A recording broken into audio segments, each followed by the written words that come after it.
grandes cosas ha hecho el Señor conmigo.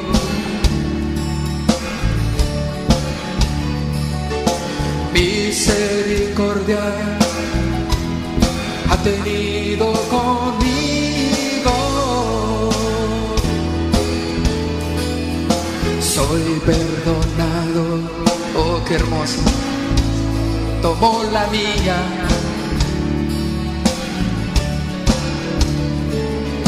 Me ha levantado, tengo luz de un nuevo día. Yo contaré tus obras, publicaré tus maravillas, proclamaré tu gloria, levantaré mi voz en Sion. Me has dado una nueva canción de redención.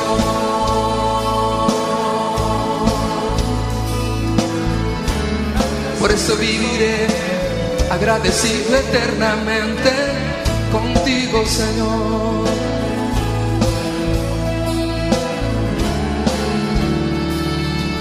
Vamos, decláralo con nosotros. Cuán grandes cosas ha hecho el Señor conmigo. Misericordia ha tenido conmigo. Soy perdonado, su mano tomó la mía. Me ha levantado, tengo luz de un nuevo día. Yo contaré tus obras,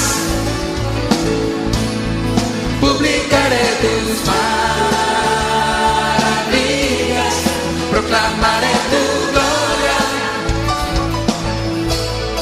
levantaré mi voz en Sion. Me has dado una nueva canción. Yo contaré tus obras, publicaré tus maravillas, proclamaré tu gloria, levantaré mi voz en Sion. Me has dado una nueva canción de redención.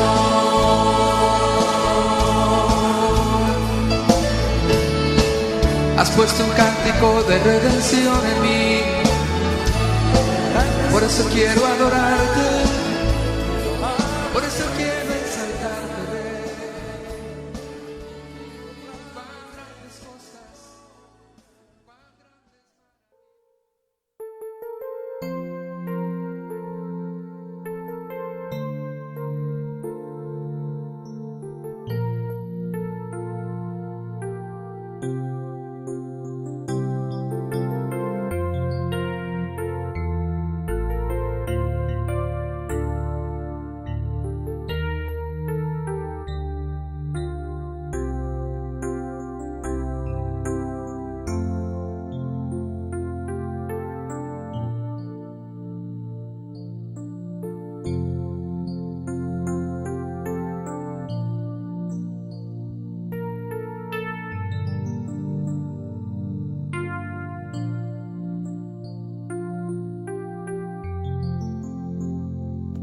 Hermano, le animo a que tome asiento.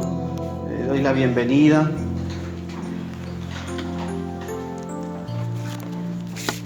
Un gusto estar otra vez para compartir la palabra del Señor.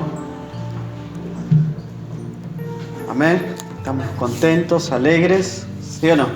Estamos bendecidos. Es un hermoso día para recibir el mensaje del Señor. Vamos a abrir la Biblia en el Salmo 110. Este es casi el anteúltimo tema de nuestra serie de Jesucristo en el libro de los Salmos. Usted puede seguir de todas formas viéndolo al Señor en el precioso libro de los Salmos. ¿Cuántos tiene el libro de los Salmos? ¿Capítulos? O Salmos, perdón. 150, ¿no? Y el más extenso de ellos es el 119. Bien, nosotros vamos a ver el Salmo 110 porque es un salmo con muchas referencias a Jesús. Y es un salmo que también ha sido citado por Jesús en una conversación o un intercambio que tuvo con los fariseos. Y además es un salmo que el escritor de la epístola a los Hebreos tomó para enseñarnos acerca del ministerio que Jesucristo tiene como sacerdote o como sumo sacerdote en los cielos. Este salmo, junto con el número 45 o el número 2, y también otro que ha compartido nuestro hermano Esteban en una ocasión, son los que son llamados salmos reales, porque la referencia principal es al rey. Sí, este salmo habla de un rey. Específicamente, cuando comencemos a leer, usted se va a dar cuenta que habla de un rey. Un rey anunciado, un rey que ha venido y ha establecido ese reino. ¿Sí? No es un reino físico todavía, no es que tiene una sede en ningún lugar del mundo, pero sí es un reino que ha sido establecido, es un reino inconmovible, dice la Biblia, es un reino al que muchos pueden ingresar y ser parte, es el reino de los cielos. Pero este salmo habla del rey, por eso se le considera como un salmo real, y como también nos ha compartido Esteban en un momento, no se refiere a ningún rey de este mundo, ¿sí? Los reyes de este mundo, todos los que ha habido y todos los que hay, muchos tienen buenas cualidades, buenas virtudes, son personas con gran inteligencia, muchos, pero ninguno como Jesús, ninguno como Él. Sabemos que habla de Jesús porque señalan al rey que es mayor sobre todas las cosas. De la Biblia dice que Jesús no solamente es rey, sino que es soberano y rey que está por encima de todo. Si hay algún rey en este mundo y usted considera que ya es importante, ¿no? Imagínese usted tomando el té con la reina de Inglaterra, un domingo a la tarde, ¿sí? Usted estaría así, ¿no? En un rinconcito. Imagínese una persona de notoriedad, de autoridad, de la realeza. Imagínese esa situación, ¿cómo estaría usted? Ahora imagínese usted tiene algo mejor que tomar el té con la reina de Inglaterra. Usted puede tener comunión con el rey que está sobre todo. Entonces eso es muy importante, mis hermanos, para tratar a nuestro rey con la solemnidad que requiere, ¿sí? Ustedes recuerdan que el Señor Jesús en una ocasión dijo, ¿quién le haría un regalo defectuoso al rey? ¿No? Si usted tuviera que hacer un regalo al presidente, por más que le caiga bien o le caiga mal, usted por ahí diría, no, es el señor presidente de la nación, hay que darle algo bueno, ¿no? Imagínense a Jesús, ¿sí? La calidad que requiere o que se necesita tener aquello que se le da al Rey Jesús. Es de una calidad única. Él es el Rey mayor sobre todas las cosas, ¿sí? Y este salmo habla de su carácter como Rey, ¿sí? Y la Iglesia siempre lo ha visto así. Es un salmo que tiene 7 versículos. Usted los cuenta, tiene 7 versículos. 7 versículos que tienen múltiples referencias y que tienen mucha profundidad. Según Lutero, que era un apasionado de la Biblia, aunque tenía ahí una contienda con el libro de Santiago, según Lutero, que amaba la Escritura, amaba al Dios de la Biblia, él dice que era el salmo para él, del salmo era el más hermoso, dice, ¿no? Una posibilidad es que sea por la referencia que dice el salmo a Jesús como sacerdote.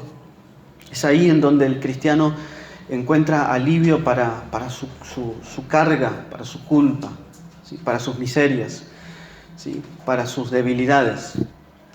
Porque como sumo sacerdote, dice la Escritura, Él se compadece de nuestras debilidades porque ha sido un sacerdote Jesús lo es, que ha sido tentado en todo. La única cosa que nos diferencia de Él es que Él es sin pecado. Cuando Satanás le presentó la oportunidad de tener todos los gobiernos del mundo, que de hecho son suyos, ¿qué le dijo el Señor? ¿Sí? Le respondió con la Biblia y no le obedeció. El Salmo, entre otras cosas, mis hermanos, habla de la deidad de Jesús, porque también es un salmo que presenta a Jesús no solamente como el Mesías, el ungido de Dios, sino que lo presenta como Dios mismo. Y usted hace seña en el Salmo 110, pero me acompaña a Mateo 22, vamos a leer unos textos ahí. Y ahí vamos a ver que fue citado por Cristo mismo. Cristo mismo citó el Salmo. Y hermanos, ese capítulo, especialmente el capítulo 22, es realmente, algunas escenas son como cómicas, ¿no? Porque primero van los herodianos para tenderle una trampa y si se vuelven con las manos vacías, ¿no? Después van los saduceos para tenderle una trampa, ¿qué pasa? Se vuelven con las manos vacías. Se van los fariseos para tenderle una trampa a Jesús y ¿cómo les va? Les va lo mismo, vuelven con las manos vacías. Y ahí es cuando Jesús cita el Salmo 110. Le voy a contar un poquito el contexto, nos enseña que Jesús estaba recibiendo ataques. Usted sabe que Jesús siempre ha sido blanco de ataques de parte de muchos enemigos. De hecho, hoy también es blanco de ataque el Señor. En principio fueron los herodianos. Los herodianos le quisieron hacer una trampa. Los herodianos eran los judíos que le iban al gobierno, ¿sí? Al gobierno de Herodes. Por supuesto, por la plata baila el mono, dicen, ¿no? Por intereses personales. Pero los herodianos, los fariseos, los saduceos no eran buenos amigos. Pero como había una causa en común, ¿qué pasó? Hicieron una alianza, ¿sí? Como algunos políticos que se unen a quien le va con el que va a ir de turno, ¿no? No tienen ningún problema. Primero hablan mal, pero después se van con él, ¿sí? Entonces fueron los herodianos, le trataron de hacer una trampa y si usted recuerda el contexto, dice, Señor, ¿qué? ¿Está bien darles impuestos al César? ¿Está mal? Sí, César dice, no, bien, denme los impuestos. Porque si Jesús decía, respondiendo a la respuesta de Jesús, lo iban a tildar de que él estaba a favor de Herodes, ¿no? Entonces Jesús sabiamente les tomó una moneda, le dicen, fíjense de quién es la cara. Le dice, la cara es de César, ¿sí? Y dice, ¿y entonces a quién le tienen que dar? A César. Denle a César lo que corresponde, los impuestos, y lo que es de Dios es para Dios, ¿no? Y todos ahí no tenían nada que decirle, se fueron. Después vienen los fariseos y le hacen una pregunta también. Primero los saduceos en realidad. Y le hacen una pregunta que también un poco cómica, ¿no? Porque dicen, una mujer se casó, ¿sí? No tuvo hijos, el hombre murió, era como la viuda negra, ¿no? Había 7 hermanos. Se casó con el otro, murió el otro, y así murieron todos, hasta el último murió. Entonces le dicen, en el día de la resurrección, ¿de quién va a ser mujer? Y era medio una trampa también porque los saduceos no creían que hay resurrección y Jesús le dice, ustedes están mal, ustedes ignoran que Dios es lo suficientemente poderoso como para resucitar a los muertos. Y además ignoran que en el día de la resurrección no serán ni hombres ni mujeres, sino que serán como ángeles. Y no habrá casamientos ni nada. Usted recuerda ese texto. Así que se van, fracasan y se van, y llegan los fariseos también para tenderle una trampa y le dicen, Señor, a ver, es como diciendo, a ver, vos que sabes tanto, ¿no? ¿Ven que cuando alguien quiere tender una trampa, a ver, vos que sabes tanto, ¿cuál es el mandamiento más grande? Y Jesús le dice claramente el mandamiento más grande. Le dice, amarás al Señor tu Dios con toda tu mente, con toda tu fuerza, y a tu prójimo como a ti mismo. Estas dos, acá se resume toda la ley. Es decir, que en el amor se muestra la obediencia y en la obediencia están, en ese amor está la obediencia a todos los otros mandamientos, ¿sí? El amor genuino a Dios y al prójimo deja fuera de la vida, ¿sí? El robo, el adulterio, la idolatría. El amor genuino deja fuera todas las otras cosas, le dice Jesús. Bueno, como fracasan y estaban ahí, dice, estaban conversando, dice, como que no se quedaron conformes, dice, no, vamos por la segunda. Y se quedaron ahí los fariseos, ¿sí? A ver si podían encontrar otra forma de hacerlo caer a Jesús. Y es ahí entonces que el Señor Jesús toma la palabra, y fíjese, verso 41, Mateo 22, 41 al 46, dice que los fariseos estaban reunidos, pero estaban reunidos para mal, ¿sí? Porque a veces la gente se reúne, pero se reúne para mal, ¿sí? Acá estamos reunidos, pero creo que para lo mejor, ¿no? Pero a veces la gente se reúne para cosas dañinas. Y así estaban los fariseos, reunidos con intenciones malas, mis hermanos, ¿sí? Intenciones malas tenían. Y Jesús les preguntó diciendo, ¿qué pensáis del Cristo? O sea, del Mesías, del que profetizó David y los profetas. ¿Qué piensan de él? ¿De quién es hijo? Les dijo. Ellos le dijeron, de David. Y él les dijo, ¿cómo pues David en el Espíritu, ¿sí? Está atribuyendo ahí inspiración divina al Salmo 110? Dice, ¿cómo David en el Espíritu lo llama Señor, diciendo, dijo el Señor a mi Señor, siéntate a mi derecha, hasta que ponga a tus enemigos por estrado de tus pies? Pues si David lo llama Señor, ¿cómo es su hijo? Le dice Jesús. O sea, ¿cómo explican eso? ¿O es hijo de David o es Dios? ¿No? ¿Qué sucedió? Que dice que nadie podía responderle palabra. Cuando los judíos llegaban al Salmo 110, como que se les saltaba la térmica, ¿no? No encontraban una forma de conciliar al Mesías político y humano esperado con el Dios que realmente vino como Mesías en la persona de Jesús. No sé si me entienden. Ellos no captaban eso. Y nadie le podía responder palabra, ni se atrevió ninguno a preguntarle más nada desde aquel día. ¿Sí? Absolutamente nada. Jesús fue directo con su pregunta y él les dijo, es importante que ustedes se hagan esta pregunta. ¿Qué piensan del Cristo o del Mesías? Y esto tiene una relevancia no solamente para los fariseos, o fue una pregunta del momento, sino que ha sido una pregunta que quedó para siempre, mis hermanos. Dependiendo de lo que el hombre piense y diga y asiente acerca de Cristo, va a ser el estado eterno de su alma. Amén. Si Cristo es Dios, nuestros pecados tenemos seguridad de que puedan ser perdonados. Si Cristo no es Dios, no es el Salvador, mis hermanos, entonces no tenemos esperanza. ¿Me entienden? Si Cristo no es quien dijo ser, no hay esperanza alguna para nosotros. Los fariseos respondieron que el Mesías tenía que ser de David, descendiente de David. Jesús fue descendiente de David. Lo que ignoraban los fariseos es que el Mesías en realidad sería Dios, ¿sí? Naciendo humanamente, o sea, entrando en el mundo por medio de la descendencia de David. Eso es lo que conocemos como el nacimiento virginal. Jesús vino de David, ¿sí o no? Lo dice ahí la genealogía, ¿no? Tanto María como José eran descendientes de David. Pero resulta que José no era el padre de Jesús.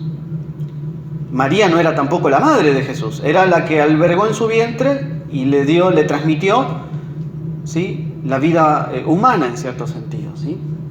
Pero María no es la madre de Dios, ¿cierto? Dios no tiene madre, mis hermanos. María es la mujer que por gracia Dios eligió y llevó en su vientre y transmitió la sangre humana, la vida humana a Jesús el Señor.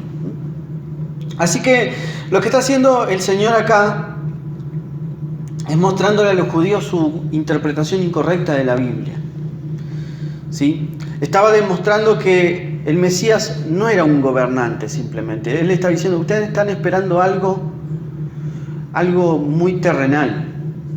¿Sí? Cuando ustedes buscan al Mesías, lo están buscando de un modo muy político y de un modo muy personal y terrenal. O sea, para beneficios terrenales, porque ¿qué quería el judío de aquel entonces? Quería liberarse del imperio, mi hermano, y con razón lo querían. No sé si usted ha visto alguna de las películas. O sea, ¿cómo eran los romanos con los judíos?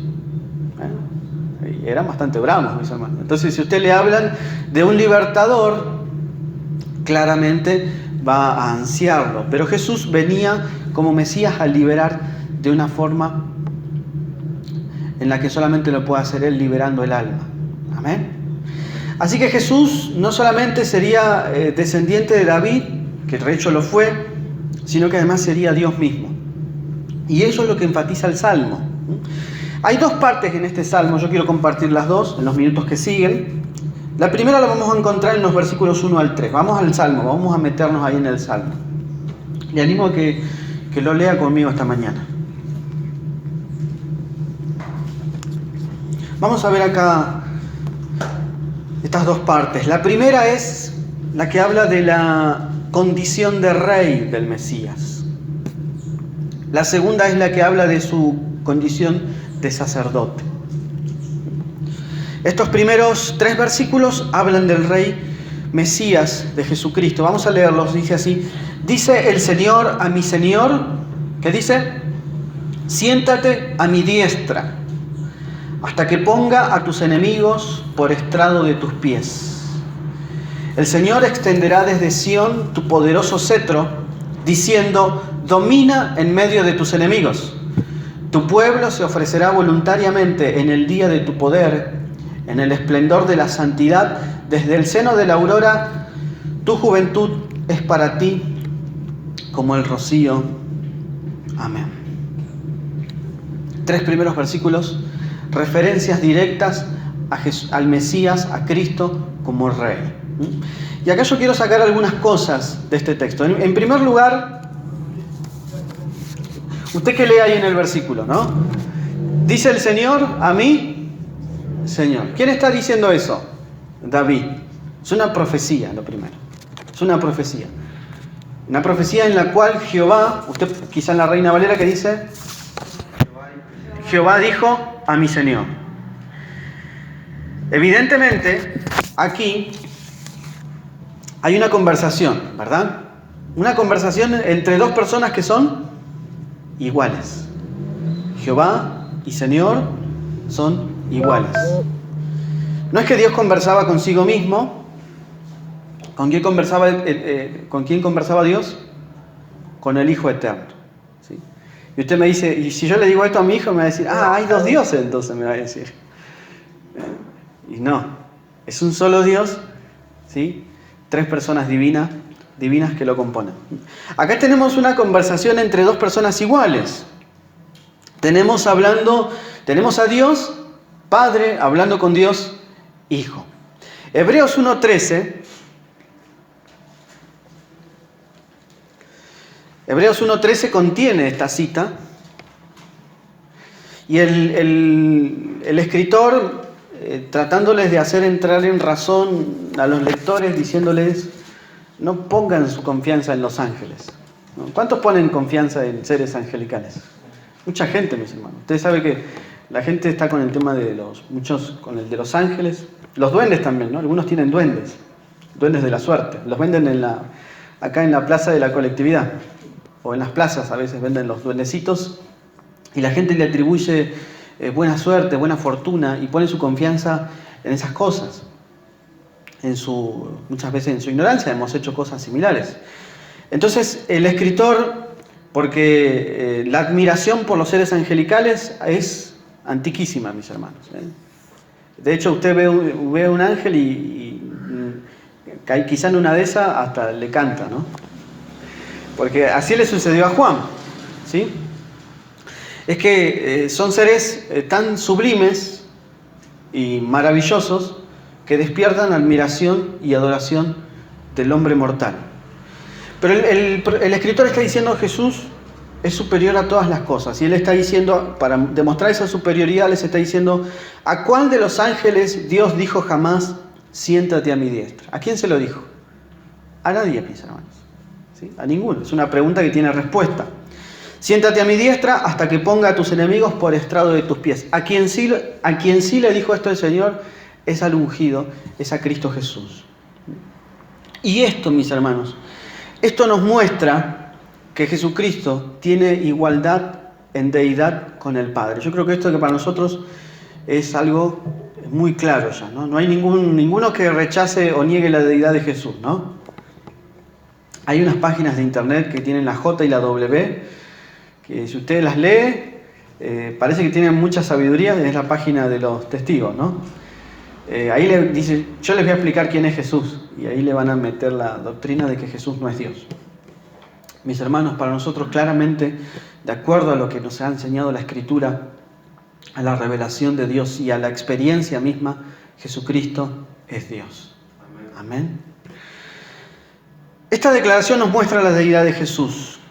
Cuando el Señor está diciendo, siéntate a mi diestra, lo que está diciendo es que la persona que se iba a sentar posee la misma dignidad del que lo está invitando a sentar, ¿sí? Así que es importante cuando una persona visita y usted le dice, siéntate aquí, le está diciendo, vos sos tan importante como yo en esta casa. Más o menos así, eso era en la antigüedad. Así que cuando Dios le está diciendo, siéntate a mi diestra, a Jesús, le está diciendo, posees la misma dignidad, la misma deidad que yo. No es más que el Padre que el Hijo, ni el Hijo más que el Padre. Sin embargo, ahí hay roles o tareas específicas en cuanto al aspecto de la salvación y demás. El estrado de los pies, mis hermanos, era la costumbre antigua. ¿Usted se acuerda de ese episodio? Creo que es Josué 10, donde a los reyes había que ingresar, había que tomar la tierra, y ¿qué había que hacer con el rey? Había que cortarle la cabeza, mi hermano. ¿Sí? No podía quedar el rey con vida. ¿Sí? Y una vez, que parece medio sangriento lo que estoy diciendo, ¿no? Pero es así, mi hermano. Era un tiempo de guerra. Era un tiempo donde las civilizaciones estaban, pero en comportamientos aborrecibles, irracionales, mis hermanos. Y civilizaciones completas han decaído y han entrado en una corrupción tal que han desaparecido. ¿Sí? Los griegos, de hecho civilizaciones acá en Latinoamérica, ¿no? Si usted lee un poco la historia, va a ver que los aztecas tenían sus prácticas de sacrificio de infantes. Ellos controlaban la natalidad, o sea, el crecimiento poblacional lo controlaban. ¿Cómo? Aniquilando a los niños, mis hermanos. ¿Sí? Y a las mujeres. Sobre todo a las niñas, a las bebés. Entonces, así han sido las civilizaciones por siempre. Por eso ahora parece como que están todo más civilizado, pero no, mi hermano. Ahora está regulado por leyes, ¿sí? Pero sigue habiendo el mismo comportamiento, ¿sí? Entonces esas generaciones, esas civilizaciones, caían. Y Josué, como era un hombre militar, un hombre de guerra, había que tomar la tierra, y con el rey, ¿qué había que hacer? Cortarle la cabeza. Cabeza que dejaba sin cortar, después ese rey se levantaba y iba a ser tu peor pesadilla. Y de hecho Dios lo permitió, ¿no? Tierra que no tomaron en su totalidad porque quedaron reyes o algunos dando vuelta, fueron después un dolor de cabeza para Israel, ¿sí? Por las invasiones, por las infiltraciones de los estilos de vida, ¿no? Siempre que no se aniquilaba un rey, había problemas. Entonces, este salmo lo que está diciendo es que Jesús vino para derribar absolutamente a todo enemigo, una destrucción total, mis hermanos. Si nosotros lo trasladamos esto hoy al ámbito espiritual, mis hermanos, los reyes están acá adentro, mis hermanos, en el corazón. Los reyes son, mis hermanos, los deseos desordenados del corazón que nosotros tenemos. Son esos reyes a quienes Jesús debe cortar cabeza y pisar, para que realmente tengamos victoria sobre el pecado, ¿no? Esto en términos espirituales, mis hermanos. El reino de Jesús se establece así en el corazón. En el corazón, si quedan reyes dando vuelta, mis hermanos, siempre van a querer tomar territorio de nuevo. ¿Sí? Entiéndase como reyes, vicios, hábitos, pensamientos, carácter, temperamento. ¿Sí? Son reyes, mis hermanos, a los que si no se aniquilan, van a querer salir y van a ser siempre un dolor de cabeza, ¿sí?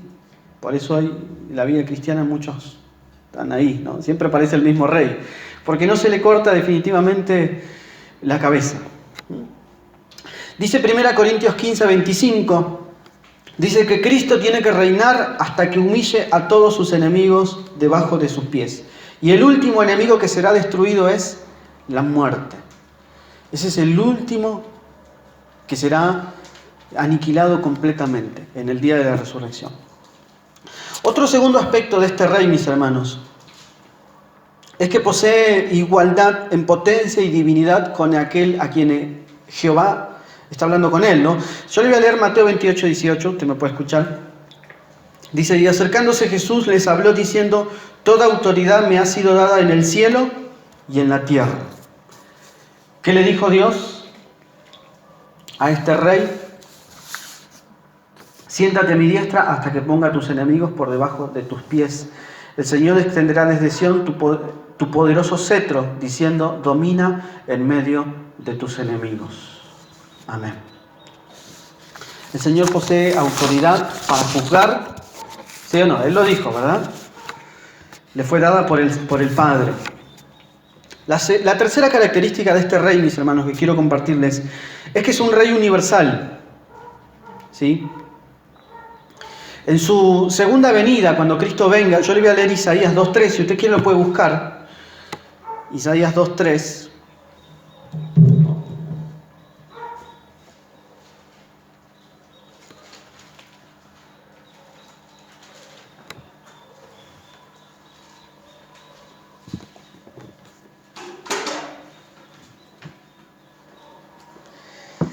Dice ahí el profeta Isaías, esto es una referencia al gobierno que Cristo establecerá en la tierra. Hay algunos que creen en esto, algunos que no creen. Bueno, cada uno ahí hay como una libertad en la interpretación de si el gobierno es literal o no literal. Porque hay hermanos que dicen, no va a haber un gobierno de 1000 años real. El gobierno está hoy en la iglesia, en el corazón del creyente. Algunos que creen así, son hermanos también, sí, bueno, no hay problema. Yo particularmente considero que de acuerdo a las profecías bíblicas, Jesucristo regresará para establecer un gobierno con sede en Jerusalén, ¿sí? El gobierno milenial, porque son las profecías dadas a Israel y faltan cumplimiento, ¿sí? Cuando eso suceda, mis hermanos, cuando Jesús gobierne desde Sión por 1000 años, ¿sí? Hoy Jesús está gobernando, ¿sí?, en el centro de la iglesia, o sea, gobierna a la iglesia, ¿sí? O al menos eso es lo que enseña la Biblia. Y el que no es gobernado por Jesús es porque no es parte del reino, ¿sí? ¿Sí o no? Por ahí está dentro de la iglesia, está dentro del templo, pero si Jesús no gobierna su corazón es porque no es parte del reino. Pero bien, en fin, hay un gobierno que se espera. Jesús es un rey universal. Dice que vendrán muchos pueblos y dirán, venid, subamos al monte del Señor, a la casa del Dios de Jacob. Él nos enseñará sus caminos y caminaremos por sus sendas. Porque de Sión saldrá la ley y de Jerusalén la palabra del Señor. Jerusalén será el centro del gobierno de esta tierra en estos últimos días.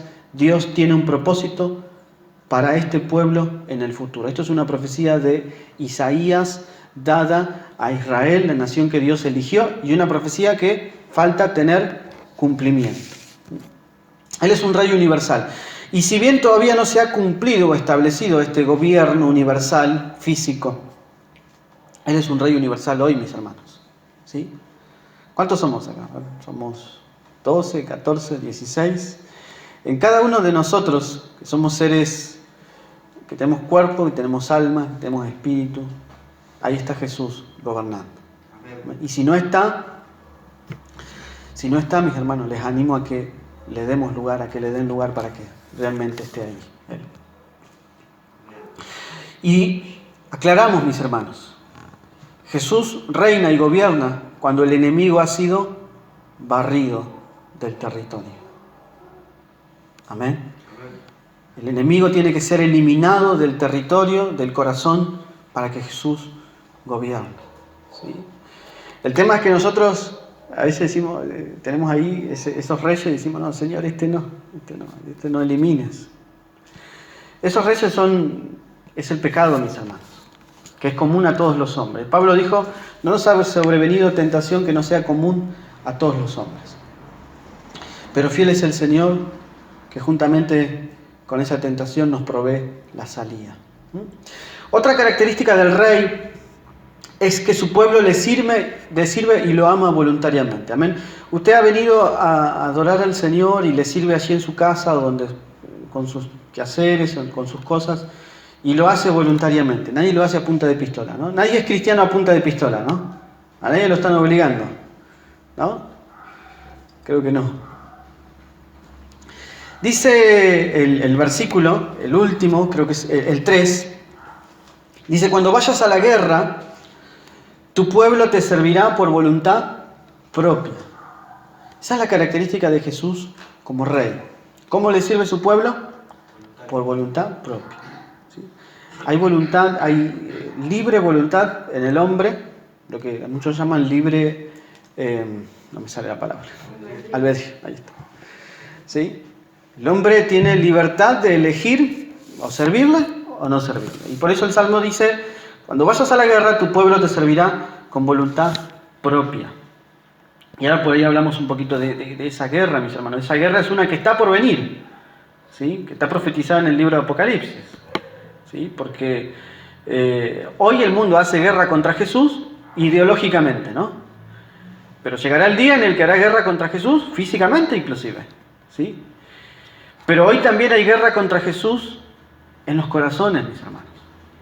¿Sí? Hay una guerra adentro de los que están en el mundo, bueno, no pelean mucho contra el pecado, pero los que están acá adentro, mi hermano, en el cuerpo del Señor, hay una guerra y están peleando ahí contra el pecado. El que no tiene una guerra contra el pecado no es cristiano, ¿no?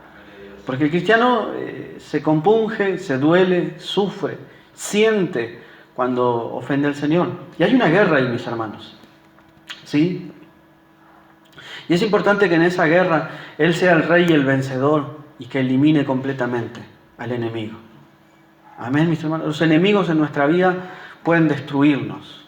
¿Sí? Es importante que el Señor nos ayude en esto. Y Él es un rey vestido de santidad y lleno de fuerza, dice el mismo versículo. Cuando vayas a la guerra, tu pueblo te servirá por voluntad propia. Dice, estás envuelto en vestiduras santas. Ese es Jesús, mis hermanos. ¿Qué rey de este mundo se ha vestido de vestiduras santas? ¿David lo hizo? No. ¿Salomón? Tampoco. Y los que siguieron fueron de mal en peor, ¿verdad?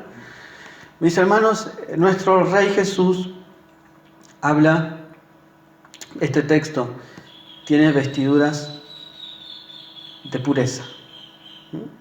Me encanta esa sensibilidad que tuvo ese músico, compositor, que dijo que la pureza y santidad son el color de piel de Jesús.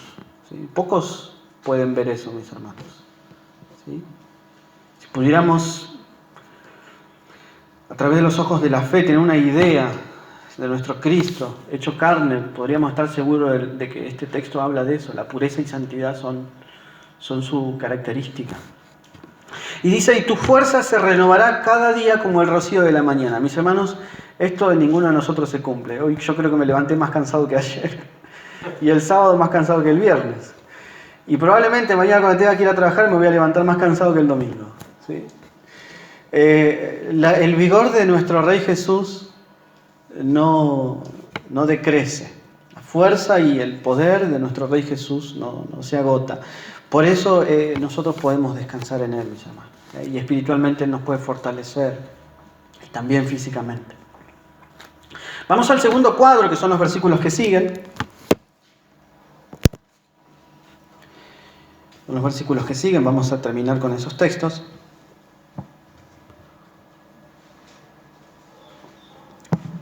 Dice así, el Señor ha jurado y no se retractará. Tú eres sacerdote para siempre, según el orden de Melquisedec. El Señor está a tu diestra, quebrantará reyes en el día de su ira.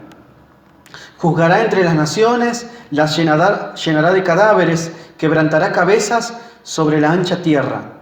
Beberá del arroyo en el camino, por tanto Él levantará la cabeza. Amén. Mis hermanos, si esto por ahí nos parece violento, ¿sí? Nos parece como que está fuera de los principios del cristianismo. Nosotros predicamos paz, ¿sí? Mediante el Evangelio. ¿Y acá qué habla?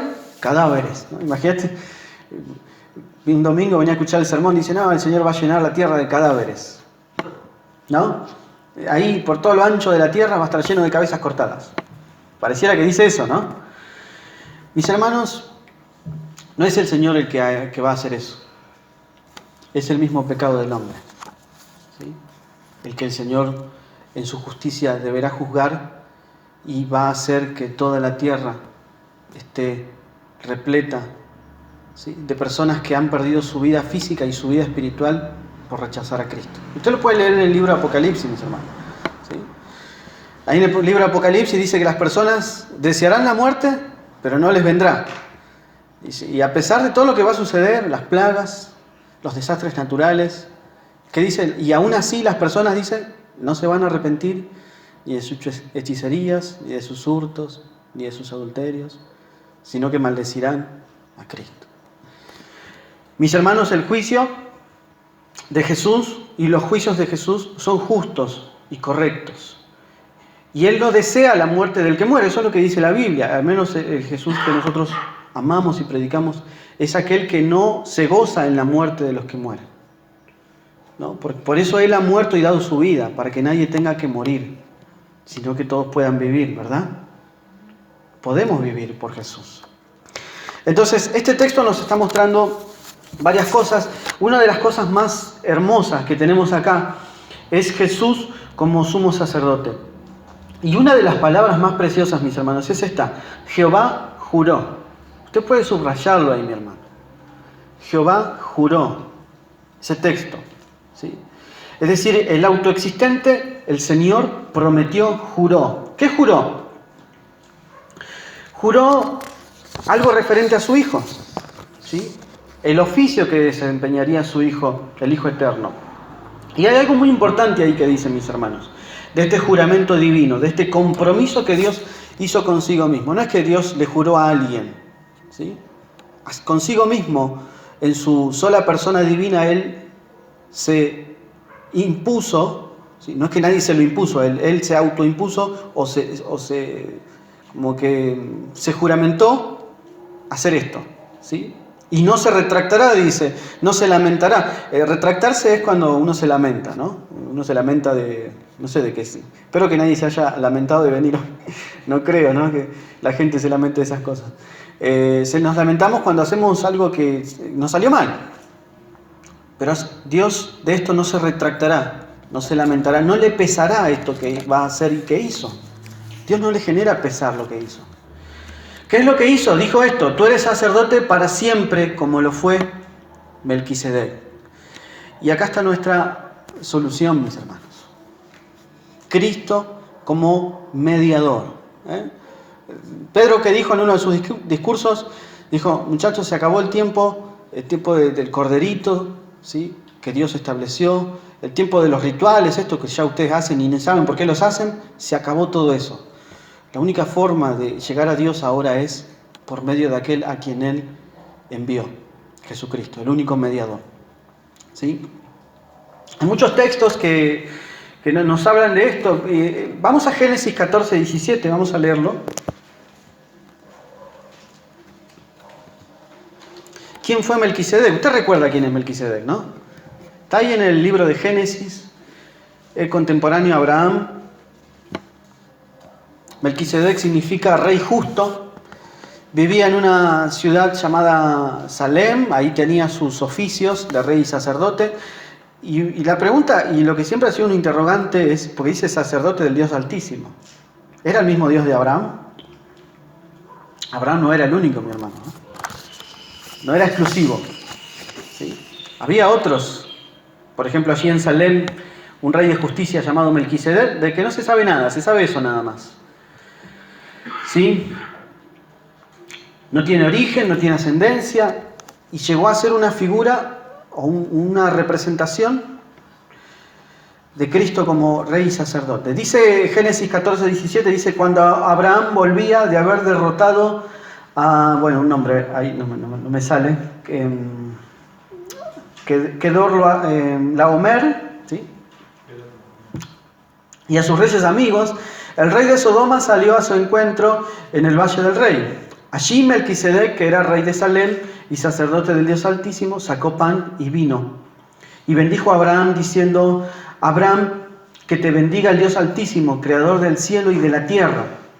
El Dios Altísimo merece todas las alabanzas, pues te dio la victoria sobre tus enemigos. Miren qué inteligente este Melquisedec, ¿eh? Dice: Abraham, el que merece las alabanzas por la victoria no sos vos, es el Dios Altísimo. Y de inmediato, ¿qué hizo Abraham? Le dio a Melquisedec la 10ª parte de todo lo que había recuperado. O sea, le dio el diezmo a este sacerdote. En la epístola a los Hebreos, capítulo 5, versos 6 al 10, tenemos esta figura de Melquisedec y tenemos una referencia o una vinculación entre Melquisedec, el Melquisedec de los tiempos de Abraham y el sacerdocio de Cristo. Ya vimos más o menos quién es Melquisedec. La Biblia no dice nada más de Melquisedec, ¿sí? Aparentemente es un hombre justo, ¿sí? Un buen hombre, un buen rey, un rey de paz. Y que la tenía más clara que muchos cristianos de hoy, ¿no? Porque dice, el Dios Altísimo merece todas las alabanzas, ¿sí? Al parecer era un hombre que entendía las cosas espirituales, mis hermanos. Dice Hebreos 5:6, dice, como también dice en otro lugar, tú eres sacerdote para siempre, según el orden de Melquisedec. Y Cristo, en los días de su vida terrena, ofreció ruegos y súplicas con gran clamor y lágrimas al que le podía librar de la muerte, y fue oído a causa de su temor reverente. Y aunque era hijo, a través del sufrimiento aprendió lo que es la obediencia, y habiendo sido perfeccionado, vino a ser autor de eterna salvación para todos los que lo obedecen, y fue declarado por Dios sumo sacerdote según el orden de Melquisedec. El sacerdote, resumidamente, era el mediador. Ningún judío podía pretender tener un acercamiento a Dios sin el sacerdote, no se podía esquivar, ¿sí? El sacerdote de Melquisedec era anterior al levítico. En el sacerdocio levítico se requería un sacrificio anual y sacrificios regularmente, siempre. En cambio, en el sacerdocio de Melquisedec no dice nada. No dice cuándo presentaba sacrificios, si una vez al año, si lo hizo una vez, si no lo hacía. No dice mucho de este tema de los sacrificios. Esa es una de las razones por la cual, según el orden de Melquisedec, significa que Jesús es sacerdote por siempre, en principio, pero también por el sistema de sacrificios. El sistema de sacrificios no es como el sistema levítico, ¿sí? ¿Se entiende, no? El sistema levítico era año tras año, día tras día. El sacrificio de Cristo, único, una sola vez. Amén. Por eso es superior al sacerdocio arónico o levítico, en este sentido. No necesita que se repita, mis hermanos. ¿Sí? Ahora viene Pascua, ¿no? La semana que viene. ¿Sí? En algunos sectores del cristianismo universal se cree que como que es una vuelta a crucifixión y vuelta a resurrección, ¿no? Como que se revive todo, ¿no? En términos así medio místicos. Eso no sucede, mis hermanos, ¿sí? No es así. En estos momentos, a la diestra de Dios, Jesucristo es nuestro mediador, ¿sí? Y a través, una vez me lo comentaba un pastor, me decía, es como si Jesús con sus llagas, que ahí están, cada vez que vos te mandás una, me decía, y realmente te arrepentís, Jesús, a través de sus llagas exhibidas ante el Padre, pide por tu causa, y tu perdón es concedido, ¿no? Me lo explicaba más o menos así. Él es el mediador. Los versículos, saben que siempre hubo discusiones con estos textos. Y el Salmo 110 ha sido uno de los más cuestionados, incluso por los intérpretes judíos. Los versículos 5 y 7, vamos a ir terminando ya con esto, mis hermanos. Los versículos 5 y 7 enfatizan la batalla y victoria sobre los enemigos. Un poco lo que hablan los primeros versículos. ¿Sí? Si Jesucristo pelea una batalla, la va a ganar. Mis hermanos, eso no hay duda. Espiritualmente hablando, Cristo tiene enemigos, ¿sí o no? ¿Sí? Si usted ama al mundo, usted es un enemigo de Cristo. Si yo amo al mundo, yo soy un enemigo de Cristo. Eso lo dice la Biblia, mis hermanos. ¿Sí?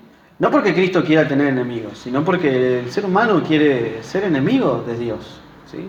Y Satanás es el enemigo acérrimo de todo lo que tiene que ver con Cristo. De hecho, de parte de él, ¿quién viene? El anticristo, el que se opone a Cristo. Entonces hay enemigos.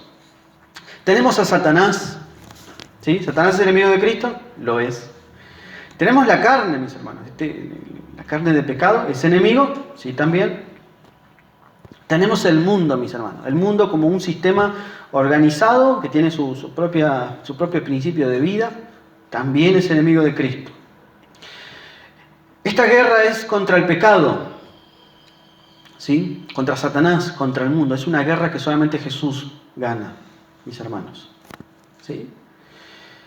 Y también hay una guerra política que se sucederá después, cuando el Señor Jesús regrese y se organicen las naciones para pelear contra Cristo. Lo hemos compartido ya el Salmo 2, vaya al Salmo 2. Salmo 2. Ahí ya vamos a ir terminando, mis hermanos. Nos queda claro esto esta mañana, ¿no? Hay una guerra, mis hermanos. Hay una guerra que tenemos que estar armados para luchar, ¿eh? Hay una predicación muy linda, creo que Jorge la compartió el pastor. Hay que andar armados, dice. Ya todos venían con sus escopetas, ¿no?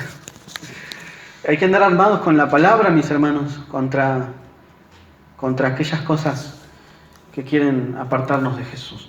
Dice el Salmo capítulo 2, versículo 1, el Salmo 2 dice: ¿por qué se rebelan contra Dios las naciones y los pueblos? ¿Qué hacen las naciones y los pueblos? Se rebelan contra Dios, o sea, los hombres. ¿Por qué estudian la manera de luchar contra Él y contra su rey? Siempre hay ahí, mis hermanos, buscando estrategias para luchar contra todo lo que es del rey. ¿Sí? Luchan contra la iglesia, ¿sí? A través de toda la historia. De hecho, Pablo le dijo, ¿no? El Señor le dijo a Pablo, cuando Pablo estaba persiguiendo, que era Saulo en ese momento, le dijo: Pablo, me estás persiguiendo a mí. ¿Usted recuerda ese texto? Pablo dice: yo no te estoy persiguiendo, Señor, yo estoy persiguiendo a los cristianos.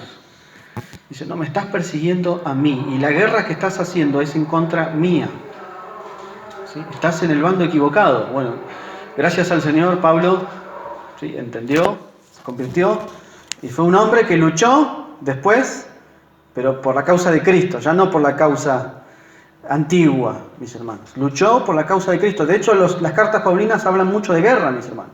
De hecho, Pablo dice: nuestra guerra no es contra carne ni contra sangre, sino contra principados y potestades y gobernadores en las regiones celestes. Pablo era un hombre de guerra, pero no un hombre de guerra así de cuchillo, un peleador. Pablo era un hombre de guerra espiritual verdadera. Y hay una guerra ahí. El pecado se organiza contra Cristo, las naciones, las gentes, y siempre hay una guerra contra la iglesia.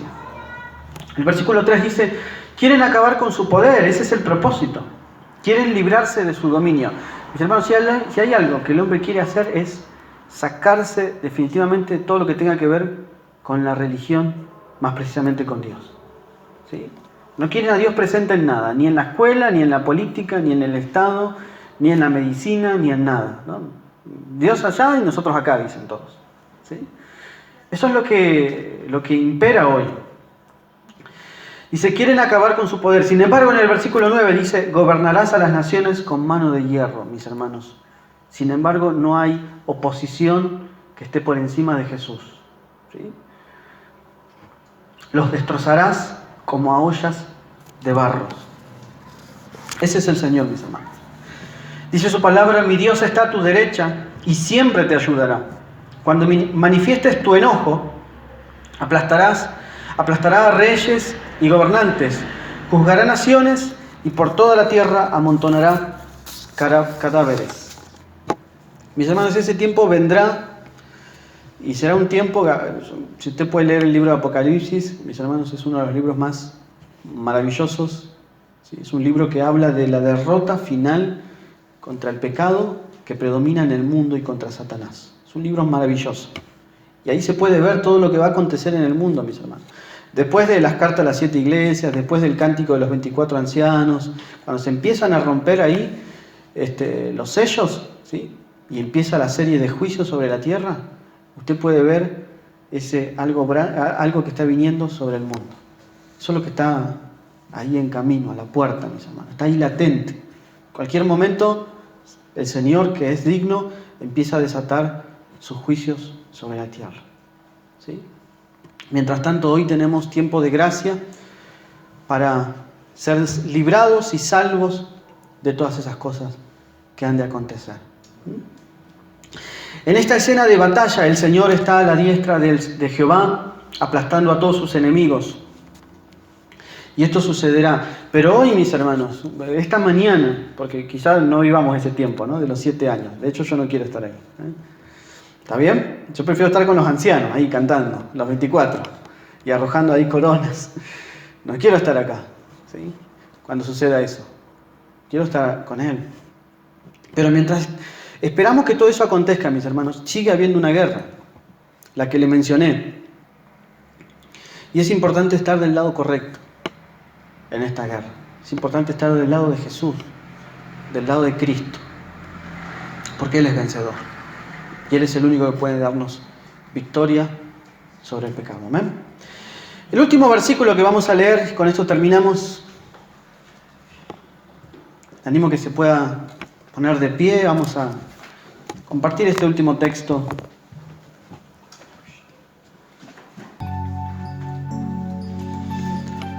Es un texto que por ahí dice, ¿qué tiene que ver este versículo acá en este salmo?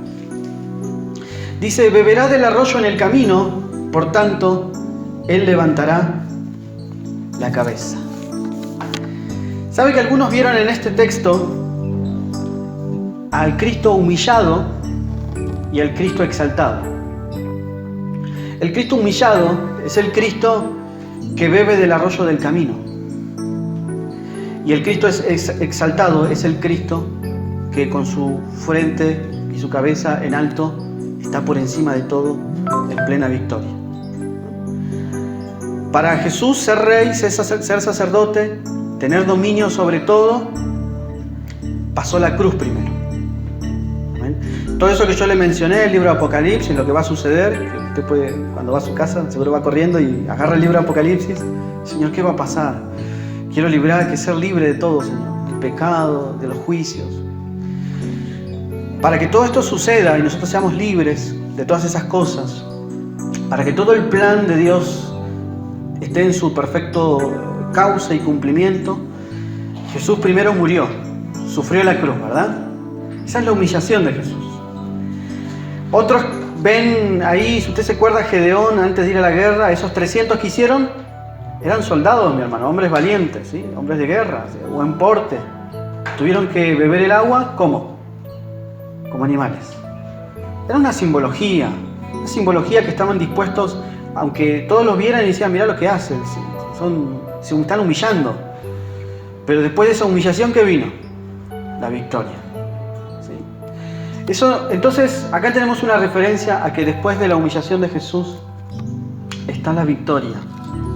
Después de sufrir la cruz, el desprecio, Jesús resucitó y Él es vencedor y Él es nuestro mediador para siempre. Él es nuestro Rey, ¿sí? Yo le animo que en esta mañana, a través de lo que hemos leído, usted pueda cerrar sus ojos, le animo a cerrar sus ojos y le demos lugar al Señor para que sea nuestro gobernador para siempre, mis hermanos, para siempre. No hoy solamente o mañana, para siempre. Por todos los tiempos, para siempre. Si usted puede levantar su mano, le animo a elevar su mano al cielo y adoramos a este Jesús. Jesús, te adoramos esta mañana, te bendecimos, te honramos, Señor, con nuestras vidas, con nuestras palabras, Señor, con nuestro corazón, Padre. Padre, a diario y en ocasiones alejamos nuestra mente y nuestro corazón de tu persona, Señor. De alguna u otra forma siempre quebrantamos tu palabra, Señor. Siempre nos falta estar a la altura, a la medida, Señor. Mas en tu gracia y en tu misericordia, Señor, por lo que has ganado en la cruz, nos acercas al Padre de nuevo, Señor. Nos permites transitar por el camino angosto, Señor. Ese camino que lleva a la salvación, ese camino que eres solamente vos, Señor. Solamente tu gracia y tu misericordia nos lleva por ahí, Señor. Nos conduce al Padre, Señor. Padre amado, en el nombre de Jesús te ruego, Señor, que lo que hemos leído tenga cumplimiento total en nuestros corazones, Señor. Que Que, Señor amado, el centro del gobierno sea nuestro interior, Señor. Que de ti recibamos la ley, la instrucción, la palabra, Señor.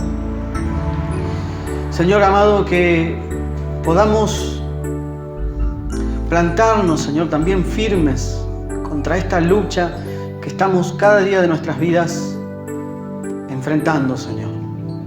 Y en tu gracia podamos, Señor, salir vencedores, Señor. Tu palabra dice claramente, Señor, en Cristo somos más que vencedores, Señor. No hay posibilidad de perder, Señor, pero es en Cristo, es en ti, Señor. Fuera de ti hay solamente pérdida y destrucción, Señor. Pero en ti hay ganancia, Señor. Te pido que nos ayudes, Padre. Ayuda a mis hermanos que están aquí esta mañana, Señor. Los que no han venido, Padre, extiende tu mano sobre todos, Señor. Todos ellos, Señor. En el nombre de Jesús. Y que tú seas el Rey y sacerdote de esta iglesia, Señor, para siempre. Te amamos, Jesús. Ahora queremos adorarte, Señor.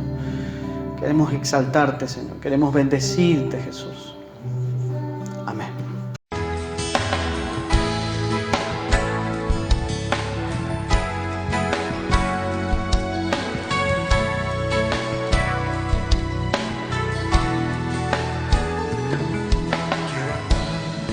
Como es digno de ti, agradándote en todo, Señor, y llevar mucho fruto ante ti, conocerte y saber más de ti. Quiero andar como es digno de ti, agradándote en todo, Señor, y llevar mucho fruto ante ti, conocerte y saber más de ti. Quiero conocerte más, cada día más y más, tu palabra obedecer y por ella yo crecer, conocer tu voluntad y sabiamente orar, para que pueda entender que en Cristo seguro yo estoy. Quiero conocerte más, cada día más y más, tu palabra obedecer y por ella yo crecer, conocer tu voluntad y sabiamente orar, para que pueda entender que en Cristo seguro yo estoy.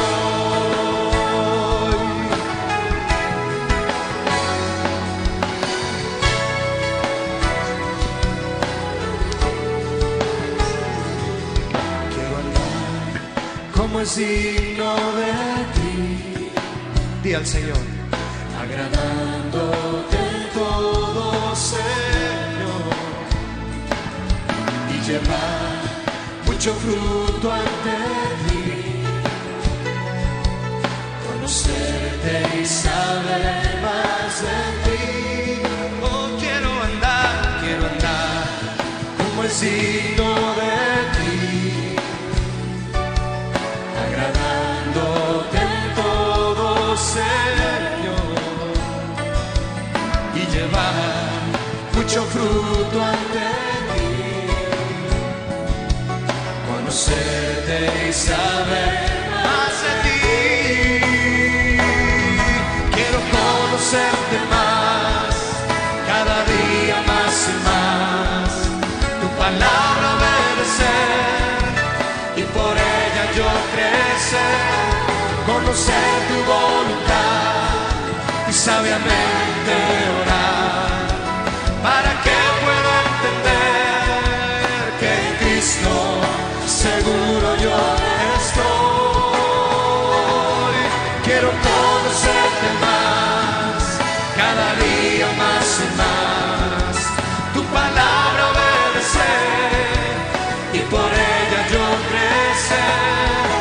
conocer tu voluntad y sabiamente orar, para que pueda entender que en Cristo seguro yo estoy.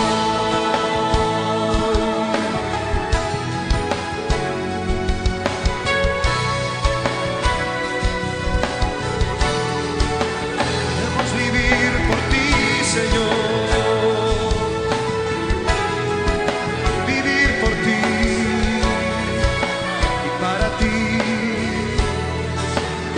Dile a Él, quiero conocerte más, cada día más y más, tu palabra obedecer y por ella yo crecer, conocer tu voluntad, oh sí, sabiamente orar, para que pueda entender que en Cristo seguro yo estoy. Dile otra vez, quiero conocerte más, cada día más y más, tu palabra obedecer y por ella yo crecer, conocer tu voluntad y sabiamente orar, para que